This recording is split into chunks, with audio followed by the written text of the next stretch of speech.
The last of the funeral guests had gone, and Spencer Goddard, in decent black, sat alone in his small, well-furnished study. There was a queer sense of freedom in the house since the coffin had left it. The coffin, which was now hidden in its solitary grave beneath the yellow earth. The air, which for the last 3 days had seemed stale and contaminated, now smelled fresh and clean. He went to the open window, and looking into the fading light of the autumn day, took a deep breath. He closed the window, and stooping down, put a match to the fire, and dropping into his easy chair, sat listening to the cheery crackle of the wood.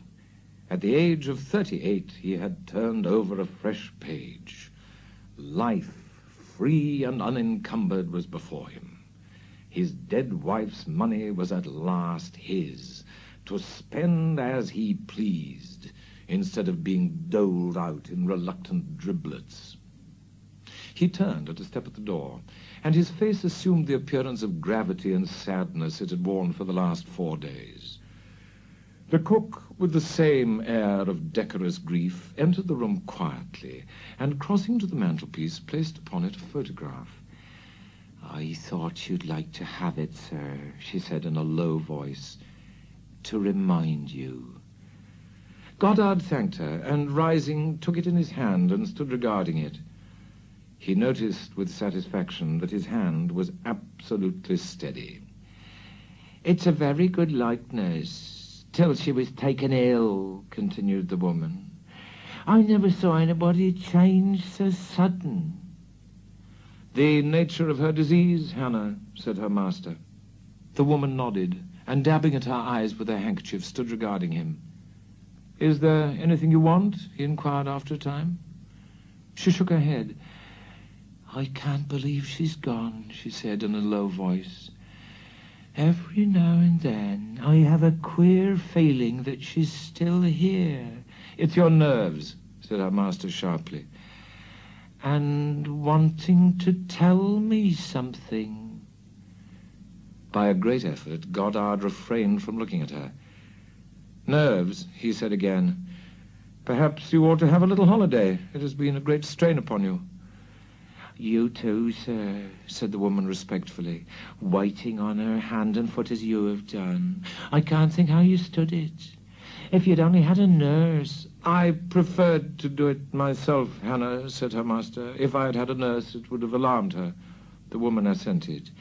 "And they're always peeking and prying into what doesn't concern them," she added.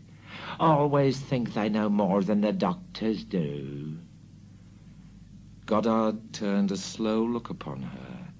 The tall, angular figure was standing in an attitude of respectful attention.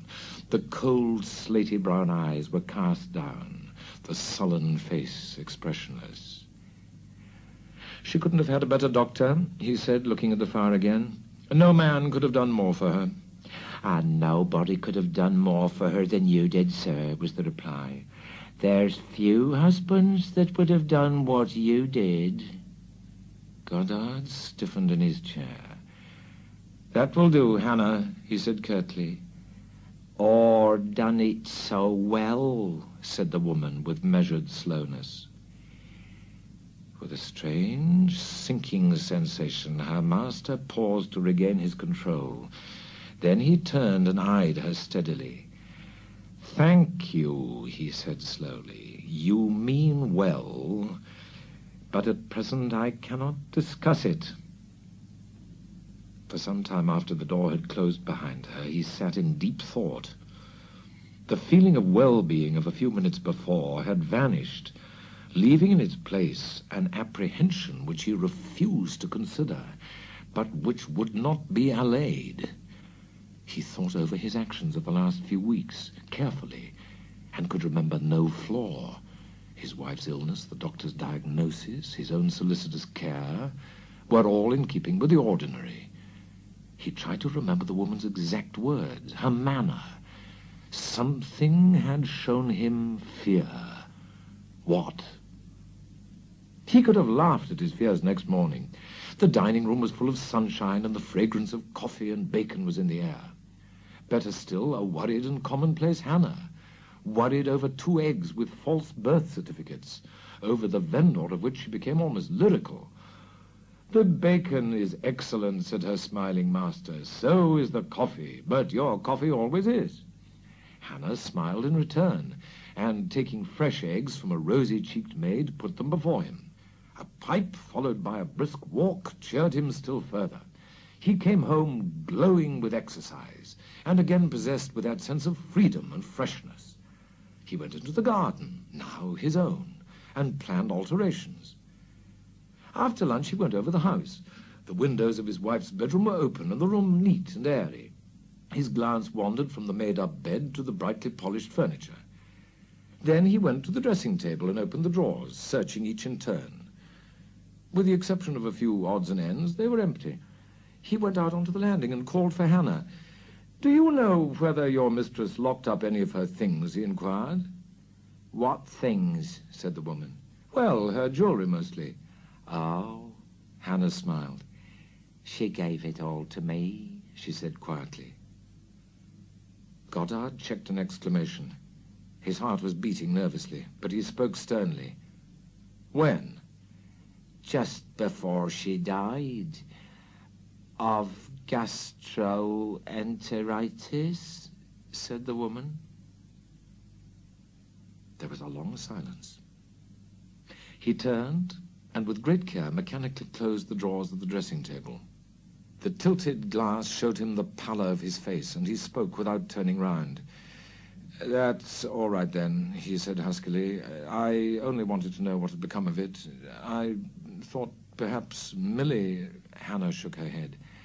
"Millie's all right," she said, with a strange smile. "She's as honest as we are. Is there anything more you want, sir?" She closed the door behind her with the quietness of the well-trained servant. Goddard, steadying himself with his hand on the rail of the bed, stood looking into the future. The days passed monotonously, as they pass with a man in prison. Gone was the sense of freedom and the idea of a wider life. Instead of a cell, a house with 10 rooms, but Hannah, the jailer, guarding each one.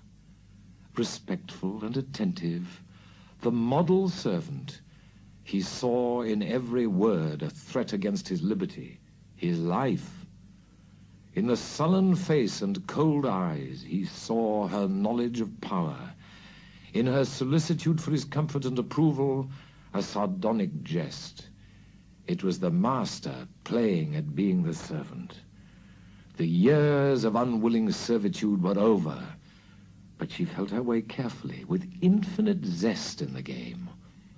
Warped and bitter with a cleverness which had never before had scope, she had entered into her kingdom.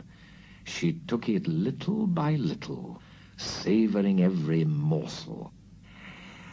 "I hope I've done right, sir," she said one morning. "I have given Millie notice." Goddard looked up from his paper. "Isn't she satisfactory?" he inquired. "Not to my thinking, sir," said the woman. "And she says she's coming to see you about it. I told her that would be no good." "I'd better see her and hear what she has to say," said her master. "Of course, if you wish to," said Hannah. "Only, after giving her notice, if she doesn't go, I shall. I should be sorry to go. I've been very comfortable here, but it's either her or me." "I should be sorry to lose you," said Goddard in a hopeless voice. "Thank you, sir," said Hannah. "I'm sure I've tried to do my best. I've been with you some time now, and I know all your little ways. I expect I understand you better than anybody else would. I do all I can to make you comfortable." "Very well, I will leave it to you," said Goddard, in a voice which strove to be brisk and commanding. "You have my permission to dismiss her." "There's another thing I wanted to see you about," said Hannah. My wages. I was going to ask for a rise, seeing that I'm really housekeeper here now. Certainly, said her master, considering. That only seems fair. Let me see, what are you getting? 36. Goddard reflected for a moment, and then turned with a benevolent smile. Very well, he said cordially. I'll make it 42. That's 10 shillings a month more. I was thinking of 100, said Hannah dryly. The significance of the demand appalled him. Well, it's rather a big jump, he said at last. I really don't know that I... It doesn't matter, said Hannah. I thought I was worth it. To you, that's all. You know best. Some people might think I was worth 200. That's a bigger jump, but after all, a big jump is better than... She broke off and tittered. Goddard eyed her. Than a big drop, she concluded. Her master's face set. The lips almost disappeared, and something came into the pale eyes that was revolting. Still eyeing her, he rose and approached her. She stood her ground and met him eye to eye. You are jocular, he said at last. Short life and a merry one, said the woman. Mine or yours? Both, perhaps, was the reply. If I give you 100, said Goddard, moistening his lips, that ought to make your life merrier, at any rate. Hannah nodded. Merry and long, perhaps, she said slowly. I'm careful, you know, very careful. I am sure you are, said Goddard, his face relaxing. Careful what I eat and drink, I mean, said the woman, eyeing him steadily. That is wise, he said slowly. I am myself. That is why I am paying a good cook a large salary. But don't overdo things, Hannah. Don't kill the goose that lays the golden eggs. I am not likely to do that, she said coldly. Live and let live, that is my motto. Some people have different ones. But I'm careful. Nobody won't catch me napping. I've left a letter with my sister, in case. Goddard turned slowly, and in a casual fashion put the flowers straight in a bowl on the table, and wandering to the window, looked out. His face was white again, and his hands trembled. To be opened after my death, continued Hannah. I don't believe in doctors, not after what I've seen of them. I don't think they know enough. So if I die, I shall be examined. I've given good reasons. And suppose, said Goddard, coming from the window, suppose she is curious and opens it before you die? We must chance that, said Hannah, shrugging her shoulders. But I don't think she will. I sealed it up with sealing wax with a mark on it. She might open it and say nothing about it, persisted her master. An unwholesome grin spread slowly over Hannah's features. I should know it soon enough, she declared boisterously. And so would other people. Lord, there would be an upset. Chidham would have something to talk about for once. We should be in the papers, both of us. Goddard forced a smile. Dear me, he said gently. Your pen seems to be a dangerous weapon, Hannah. But I hope that the need to open it will not happen for another 50 years. You look well and strong. The woman nodded.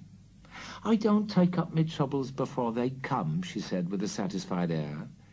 But there's no harm in trying to prevent them coming. Prevention is better than cure. Exactly, said her master. And, by the way, there's no need for this little financial arrangement to be known by anybody else. I might become unpopular with the neighbors for setting a bad example. Of course, I'm giving you this sum because I really think you are worth it.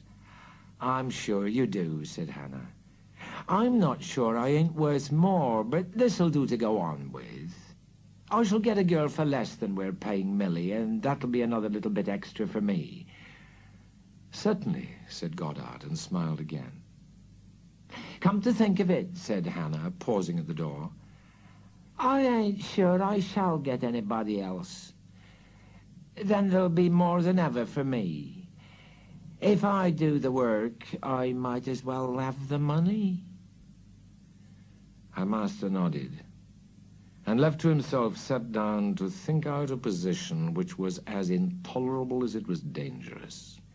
At a great risk, he had escaped from the dominion of one woman only to fall bound and helpless into the hands of another. However vague and unconvincing the suspicions of Hannah might be, they would be sufficient. Evidence could be unearthed. Cold with fear one moment and hot with fury the next, he sought in vain for some avenue of escape. It was his brain against that of a cunning, illiterate fool, a fool whose malicious stupidity only added to his danger. And she drank. With largely increased wages, she would drink more, and his very life might depend upon a hiccuped boast. It was clear that she was enjoying her supremacy. Later on, her vanity would urge her to display it before others. He might have to obey the crack of her whip before witnesses, and that would cut off all possibility of escape. He sat with his head in his hands. There must be a way out, and he must find it, soon. He must find it before gossip began, before the changed position of master and servant lent color to her story when that story became known. Shaking with fury, he thought of her lean, ugly throat, and the joy of choking her life out with his fingers. He started suddenly and took a quick breath. No, not fingers, a rope. Bright and cheerful outside and with his friends, in the house he was quiet and submissive. Millie had gone, and if the service was poorer and the rooms neglected, he gave no sign.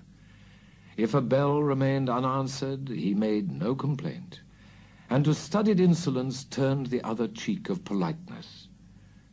When at this tribute to her power the woman smiled, he smiled in return.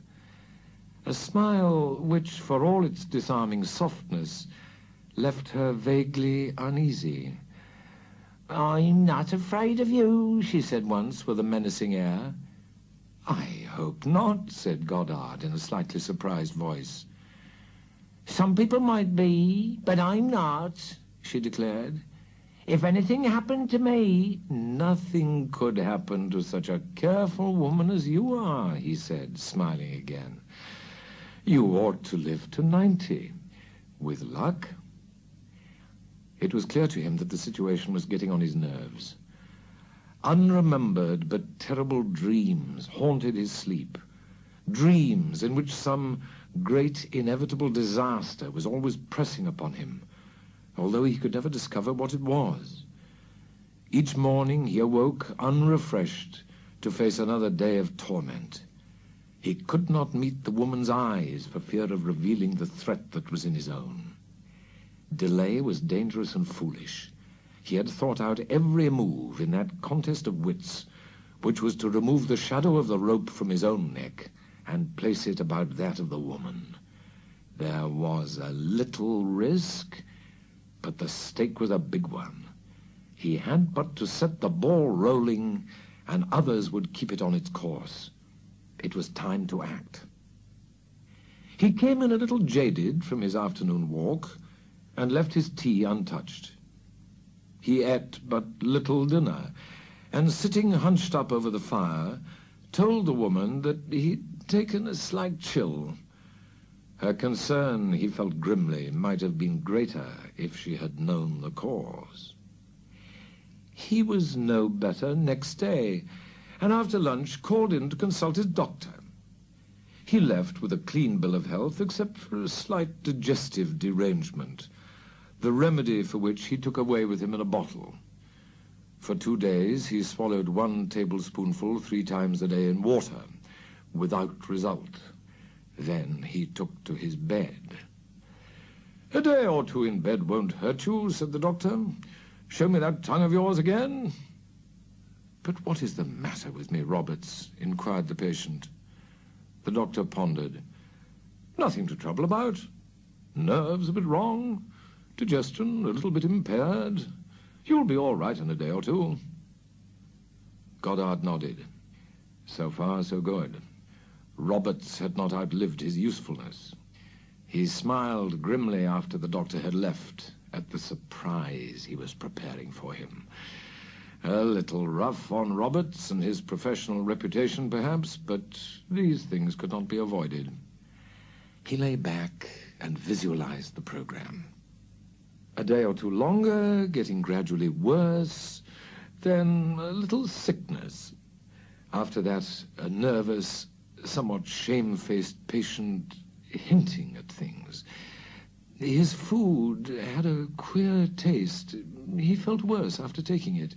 He knew it was ridiculous. Still, there was some of his beef tea he had put aside.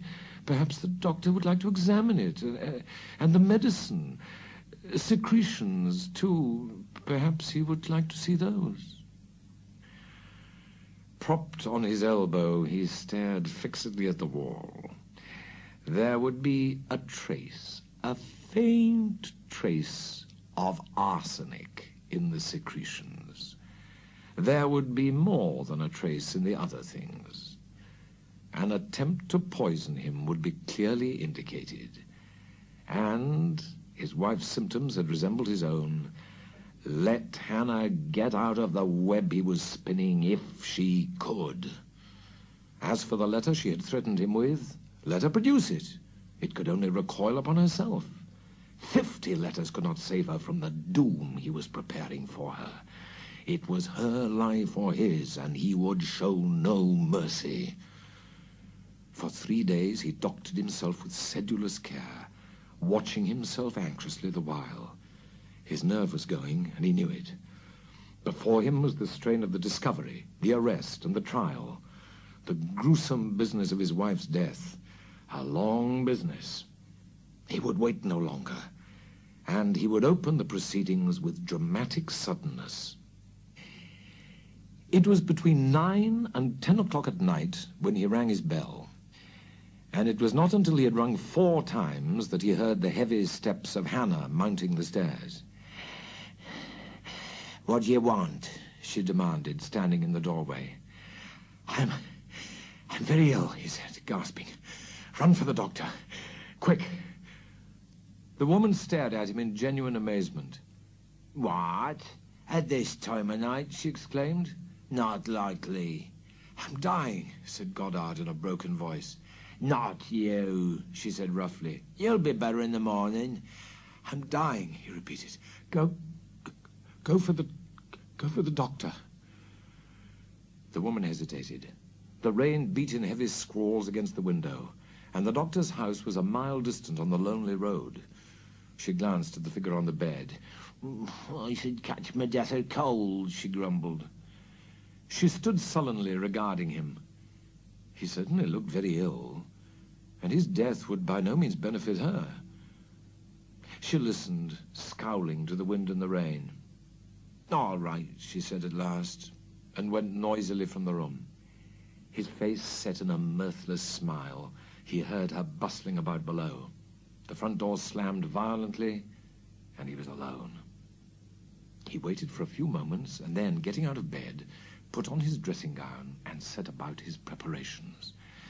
With a steady hand, he added a little white powder to the remains of his beef tea and to the contents of his bottle of medicine. He stood listening a moment at some faint sound from below, and having satisfied himself, lit a candle and made his way to Hannah's room. For a space, he stood irresolute, looking about him.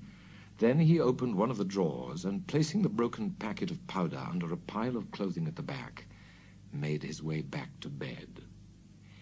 He was disturbed to find that he was trembling with excitement and nervousness. He longed for tobacco, but that was impossible. To reassure himself, he began to rehearse his conversation with the doctor, and again he thought over every possible complication. The scene with the woman would be terrible. He would have to be too ill to take any part in it. The less he said, the better. Others would do all that was necessary. He lay for a long time, listening to the sound of the wind and the rain. Inside, the house seemed unusually quiet, and with an odd sensation, he suddenly realized that it was the first time he had been alone in it since his wife's death. He remembered that she would have to be disturbed. The thought was unwelcome. He did not want her to be disturbed. Let the dead sleep. He sat up in bed and drew his watch from beneath the pillow. Hannah ought to have been back before. In any case, she could not be long now. At any moment, he might hear her key in the lock. He lay down again and reminded himself that things were shaping well. He had shaped them, and some of the satisfaction of the artist was his. The silence was oppressive. The house seemed to be listening, waiting. He looked at his watch again and wondered with a curse what had happened to the woman. It was clear that the doctor must be out, but that was no reason for her delay. It was close on midnight, and the atmosphere of the house seemed in some strange fashion to be brooding and hostile. In a lull in the wind, he thought he heard footsteps outside, and his face cleared as he sat up, listening for the sound of the key in the door below. In another moment, the woman would be in the house, and the fears engendered by a disordered fancy would have flown. The sound of the steps had ceased, but he could hear no sound of entrance. Until all hope had gone, he sat listening. He was certain he had heard footsteps. Whose? Trembling and haggard, he sat waiting, assailed by a crowd of murmuring fears. One whispered that he'd failed and would have to pay the penalty of failing, that he had gambled with death and lost. By a strong effort, he fought down these fancies, and closing his eyes, tried to compose himself to rest. It was evident now that the doctor was out, and that Hannah was waiting to return with him in his car. He was frightening himself for nothing. At any moment, he might hear the sound of their arrival. He heard something else, and sitting up, suddenly tried to think what it was, and what had caused it. It was a very faint sound, stealthy. Holding his breath, he waited for it to be repeated. He heard it again. The mere ghost of a sound, a whisper of a sound, but significant as most whispers are. He wiped his brow with his sleeve and told himself firmly that it was nerves, and nothing but nerves. But, against his will, he still listened. He fancied now that the sound came from his wife's room, the other side of the landing. It increased in loudness and became more insistent. But with his eyes fixed on the door of his room, he still kept himself in hand and tried to listen instead to the wind and the rain. For a time, he heard nothing but that. Then there came a scraping, scurrying noise from his wife's room, and a sudden, terrific crash. With a loud scream, his nerve broke, and springing from the bed, he sped downstairs, and flinging open the front door, dashed into the night. The door, caught by the wind, slammed behind him. With his hand holding the garden gate open, ready for further flight, he stood, sobbing for breath. His bare feet were bruised, and the rain was very cold, but he took no heed. Then he ran a little way along the road and stood for some time, hoping and listening. He came back slowly. The wind was bitter, and he was soaked to the skin. The garden was black and forbidding, and unspeakable horror might be lurking in the bushes. He went up the road again, trembling with cold. Then, in desperation, he passed through the terrors of the garden to the house, only to find the door closed. The porch gave a little protection from the icy rain, but none from the wind. And shaking in every limb, he leaned in abject misery against the door. He pulled himself together after a time and stumbled round to the back door. Locked, and all the lower windows were shuttered. He made his way back to the porch, and crouching there in hopeless misery, waited for the woman to return. He had a dim memory when he awoke of somebody questioning him, and then of being half pushed, half carried upstairs to bed. There was something wrong with his head and his chest, and he was trembling violently and very cold. Somebody was speaking. "You must have taken leave of your senses," said the voice of Hannah. "I thought you were dead." He forced his eyes to open. "Doctor," he muttered. "Doctor." "Out on a bad case," said Hannah. "I waited till I was tired of waiting and then came along. Good thing for you I did. He'll be round first thing this morning. He ought to be here now." She bustled about, tidying up the room, his leaden eyes following her as she collected the beef tea and other things on a tray and carried them out. "Nice thing I did yesterday," she remarked as she came back. "Left the missus's bedroom window open. When I opened the door this morning, I found that beautiful Chippendale glass of hers had blown off the table and smashed to pieces. Did you hear it?" Goddard made no reply. In a confused fashion, he was trying to think. Accident or not, the fall of the glass had served its purpose. Were there such things as accidents, or was life a puzzle into which every piece was made to fit? Fear and the wind, no, conscience and the wind had saved the woman. He must get the powder back from her drawer before she discovered it and denounced him. The medicine, he must remember not to take it. He was ill, seriously ill. He must have taken a chill owing to that panic flight into the garden. Oh, why didn't the doctor come? He had come at last. He was doing something to his chest. It was cold.